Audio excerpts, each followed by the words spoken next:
And actually that sparked someone who gave their first gift to the University of Memphis ever. And it was a leadership gift. I was not anticipating somebody to give that money. And I sent them a handwritten thank you note. They responded with a handwritten thank you note because I don't have any contact information, just their address. And they ended up sending me another check in the mail for the fund that second. Welcome to the EverTrue Innovators podcast, where we meet the innovative voices behind the ideas moving fundraising forward. Hannah, if you are looking for someone who is rewriting the rules, it has just got to be Angela Jarvis. Yeah, from Pledgemine postcards to ThankView follow-ups, her cadence-based outreach is masterclass material. Absolutely. And the best part, donors ended up asking for extra postcards. That is when you know it's working. So let's hear from the winner of the Innovative Donor Outreach Award, the University of Memphis. My name is Angela Jarvis. I am the Leadership Gift Manager in Annual Giving, Race and Title Change, finally. So happy to be here. So I've been in annual giving since I was a student in 2012, worked my way through annual giving in various roles because I started as our fund student caller in our call center. And then I've been able to experience different areas within annual giving.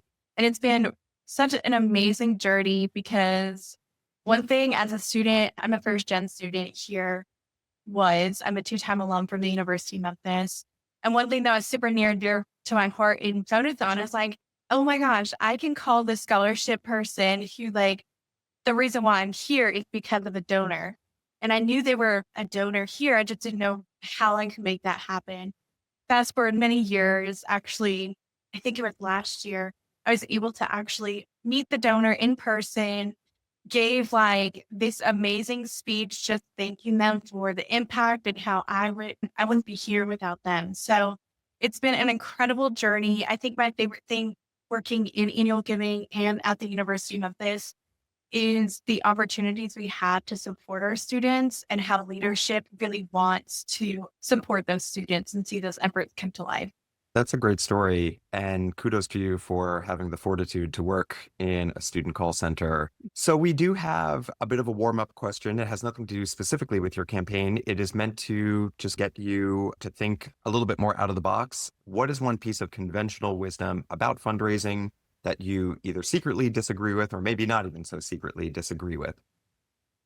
Yeah, so that's a really great question. And I think the industry is shifting a little bit. I really think that stewardship should be more than just thanking the donor. It needs to be inclusive of not only showing gratitude with a handwritten thank you note or email, it really needs to strengthen the connection between the donor and the institution. So think of ways you can keep them informed and making them feel good about their investment into you and the university. True stewardship is about sharing student stories, university news that they want to hear, not necessarily just a mass appeal. Some great ones that we're going to start here at the University of Memphis is acknowledging their birthday, because who doesn't want to at least get acknowledged of, hey, we're celebrating you. Happy birthday, man.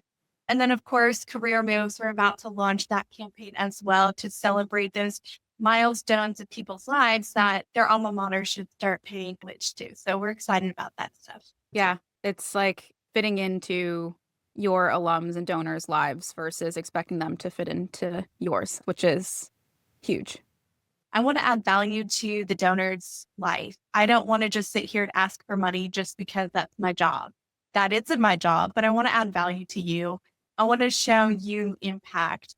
And then I would love to ask you to renew your support. And then again, stewardship, adding that value back into and showing them their impacts. So at the time of when we were reviewing everything for Innovators, correct me if any of this has changed, but you manage a full-time DXO, manage your own donor portfolio. You were also working closely with deans on different fundraising needs. So that's a lot, and you are crushing it. But what drives you to constantly push boundaries and innovate within your role and all of your responsibilities? Yeah, that's a great question. I've been very fortunate in my career since I started fundraising in 2013. as a student in our call center, leadership at the university really saw the potential in me and gave me opportunities to grow within the space strategically and innovative, essentially how we engage with donors. And that kind of fueled my drive to continuously push the boundaries. Because fundraising, again, going back to my stewardship, is it's not just about asking for money. It's about creating those meaningful connections and making philanthropy feel very personal to each individual. Because someone's $100 gift could be the same as someone giving $60,000 to an institution. It could have that same magnitude. So I want to make sure that we're providing those same kind of points of outreach to everyone to make sure that they feel loved and supported from their institution. But what drives me the most is also the opportunity to make an enriching experience. So adding in these pieces that we're missing, like the birthdays, like the career moves, making sure that, again, everyone feels like they are getting something out of their gift to the university. So love fundraising, and everyone here has been really supportive and have been very lucky for that. So appreciative of everyone here. It's very donor centric. It seems is a lot of the motivation, and that's what we're all about too. So that's encouraging to hear that is something that you value as well. I feel like something that we hope institutions that are stewarding their donors really are treating those. Obviously, you have to pull out a lot of stops for those that are donating $60,000 because that is huge, but not forgetting those who are donating $100, which is not nothing. First of all, like $100 donation is pretty solid. And you never know. One, it could be that was a big stretch for them and it was you that they chose to donate that money to. And two, that $100 donor today could be the $60,000 donor in 10 years, hopefully, as they continue to see success. And then as they do, you'll know with the career moves, and then you can congratulate them. And it all comes full circle. Oh, yes. And also being cognizant of who's in our portfolios. That's huge. Not only looking at recent giving history, but how many years have they really given to the university? Total years, consecutive years, looking at people who've given to the university for over 40 plus years. Have we done anything special for them? Keeping those, again, being donor forward thinking is definitely what I'm all about. 40 years, I think they get a custom mascot suit that they get to wear around the house. Yes. We'll edit that one out. Don't worry. So I won't make promises on your behalf. But I do think this would be a good time to talk about the actual campaign that brought us here today for this conversation, and something that we also hope a lot of the folks that are able to use some of the different products and solutions that EverTrue offers is to pair personalized print with personalized video. We love both forms of outreach, of course, and it's really what we love to see is really when they're paired together. So our question for you, specifically for your campaign, is what inspired you to first reach out to donors with physical printed postcards from their DXOs? And for those that don't know, a DXO is a donor experience officer through Pledgemine, and then decided to follow up with personalized ThankViews after. This idea actually stems from our phonathon. So when we had our phonathon, we would send a pre-call postcard to our current parents, because not everyone's going to know that the university's calling for a gift to the university, right? Parents think, oh no, my child's in trouble. They've skipped school or whatever it is, right? So we wanted to make sure we alerted them that saying, hey, if you see our number on your caller ID, pick up. We would love to connect with you, hear about your student's experience, and just really have a great conversation. That's where the idea started from.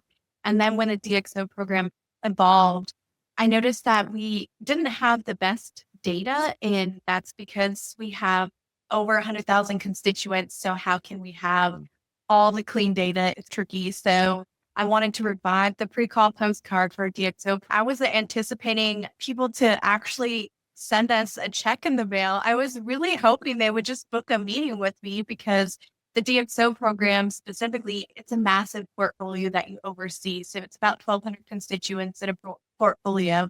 It can be 6 months before I reach out to somebody. So this was another idea of, oh, maybe I can reach out to them before I start reaching out and saying, hey, connect with me, book a meeting, call me, something.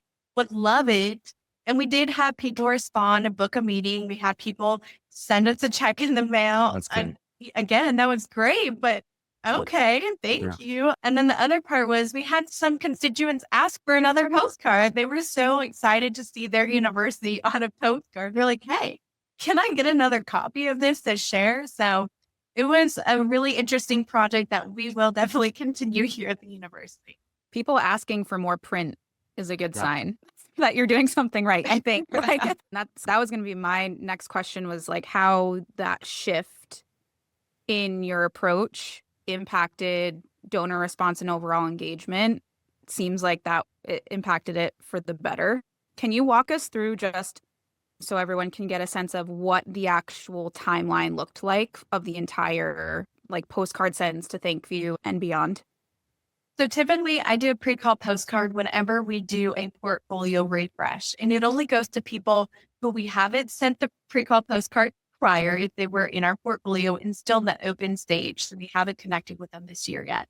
So typically, again, anybody who's new to our portfolio, we would send it out to them in hopes that they would respond. And then each week we would add about 25 to 30 people for introduction. That's where our personalized video comes in. And then they would just go through our regular cadence with the DXO program. And again, it was great responses we received. People were excited to hear from us. I've had people just say, I don't know what this is. I just wanted to connect and find out for myself. They were just curious.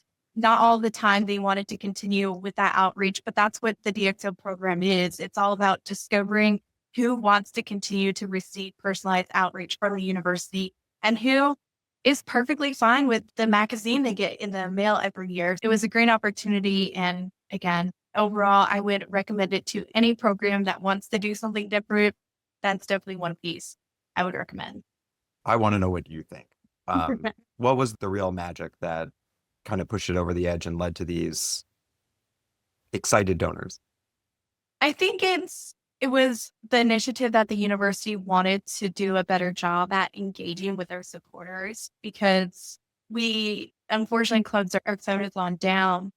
And that puts a big damper on annual giving, because now you're not connecting with thousands of people on a nightly basis. So that was a hole we were missing. And so I think by initiating the DXO program, it really allowed supporters to raise their hand and be like, oh, this is new. This is different. I haven't seen this. I'm very curious to what this is. I'm not getting the phone calls anymore. I still get people saying, oh, were you a student? No, we don't want the phone-a-thon anymore, but that's why I'm here. It's because we don't have that, because we used to get those phone calls. That's why we're here.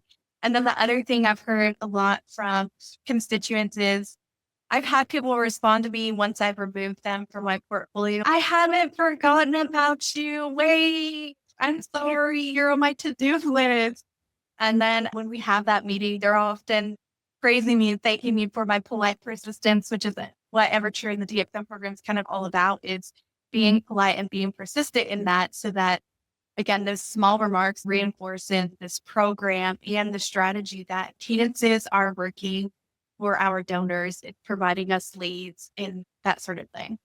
Do you have any advice or things that you want to build upon for this approach that you would share with others, things you want to try in the future? Where do you think others should start with this? I think taking a moment to really look at what is going on within your program. How is it currently set up? How does it work? What are you excelling at? And what are your gap areas? And then trying to find those low-hanging fruits that you can grasp onto to fill those gaps pretty quickly, and then see how that evolves over time. The next one piece of advice is don't be afraid to try something new. I often connect with my DXPM, Donor Experience Program Manager at EverTrue, and I often question, hey, do you have a school that's done this? Do you have a school that's done this? And sometimes it's no. And I'm like, I'll be the first school that does it. And I'm happy to report back anything. So don't be afraid to be innovative, because you want to stand out amongst the crowd, especially if your constituents give to multiple institutions. How are you going to stand out of the mail pieces or emails? You really got to break through that barrier. So if someone's not doing it, that just means you get to be the first to try it. So why not do something new that works for your school? Love that. I I'm think inspired. it's been so great to hear how many of the pieces of advice, for lack of a better way to say it, that we try to give out there. You're just living it. And I can already tell you have a lot of positivity, but also a lot of willingness to try. And I'm sure that's made a big impact. So I got to ask, what's next? What's the next innovative campaign that's coming? So nothing too far out there. Some internal things we're working on. And so the birthday campaign was my personal thing. That wasn't a whole DXO program wide. So this year I'm rolling it out to be a whole part of the DXO program. I'm also looking at our cadence strategy. Is it working? So I've recently redid our solicited cadence. It used to just be 3 touch points. Now it's 6. So we have follow-up steps and they don't get lost in our portfolios. So now I'm looking at stewardship because right now it's only 3 pieces. And it can be hard for a fundraiser to really think of, what do I do next? When do I reach out next? So I want to start innovating and looking at the cadences and how to make them better. And then the other component we're looking at is expanding our DXO team here at the University of Memphis, but being strategic about it. So if we added another full-time employee, would they have a full-time portfolio? Would they be more discovery, more engagement focused? So just trying to plug in, have like quick conversations with people and say, hey, we have these 5 things. Does that pique your interest at all? Great. And then send them on their way to the next point of contact, whether it's a DXO, a major gift officer, an alumni person. We're really trying to be creative within our engagement in not only to alumni, but also friends, because the University of Memphis is unique. More of our supporters are friends than alumni, which is very different.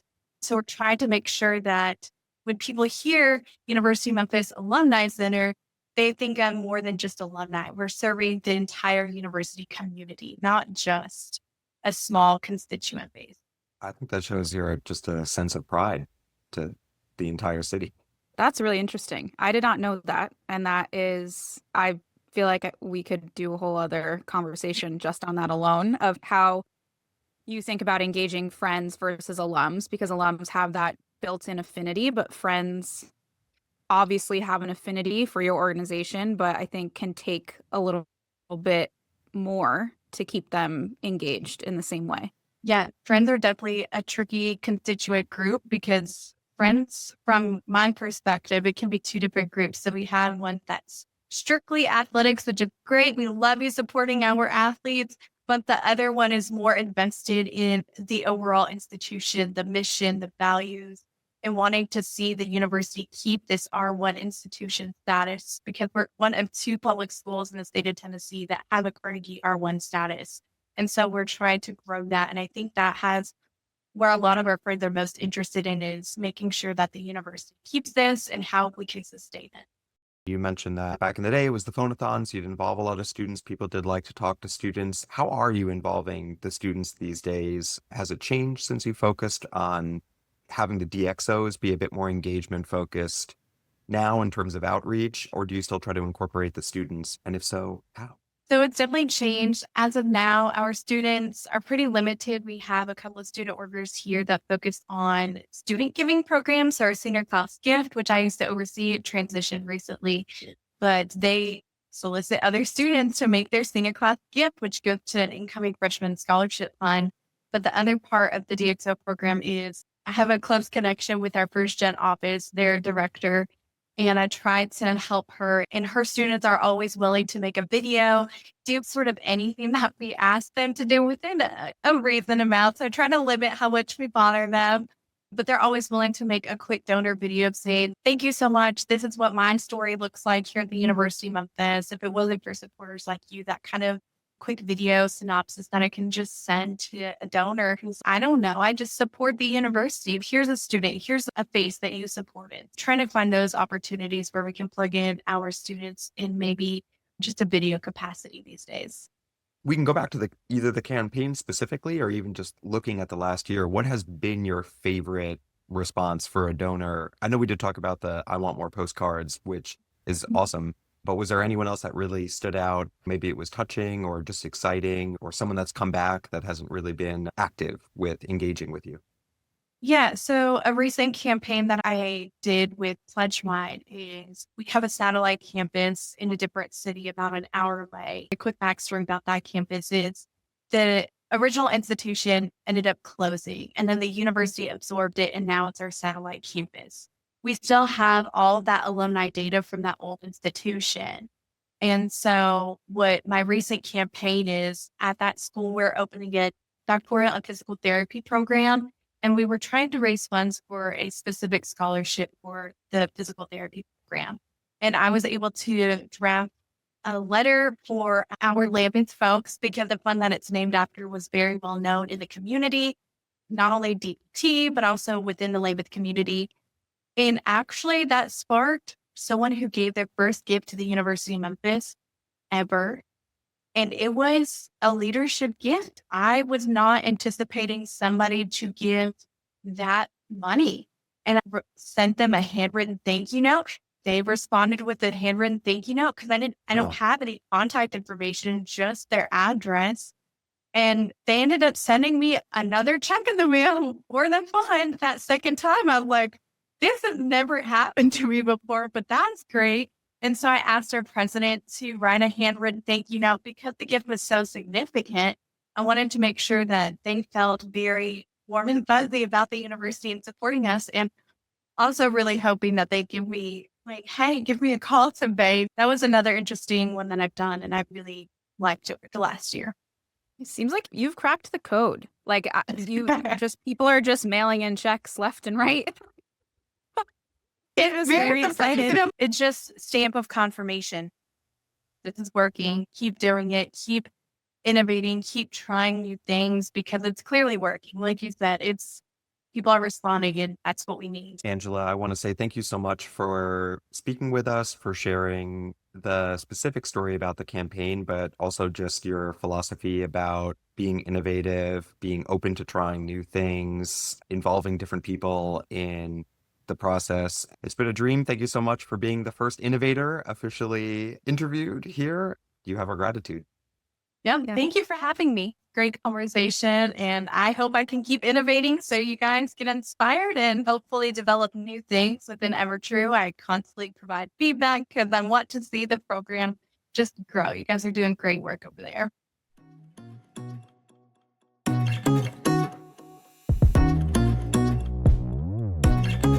A bit of a follow-up. When it comes to celebrating folks' birthday, what are your plans for doing? Like, how do you plan on doing that? Yeah, so everyone loves a good mascot. So I am working with our mascot to coordinate a video, and it's just going to be my mascot and myself.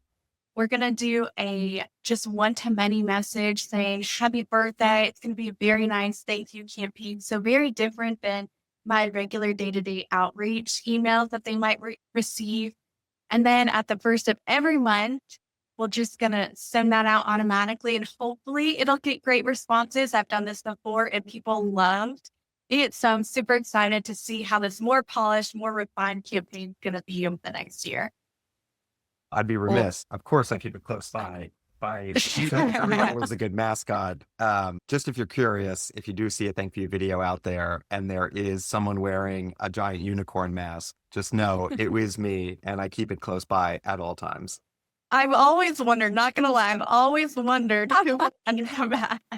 That's hilarious. I love that. I bet you were not expecting to meet a celebrity today, Angela. The presence of greatness. Yeah. It's an alter ego. When the mask goes on, I black out and then come to and hope that there was some magic made. Uni is everywhere.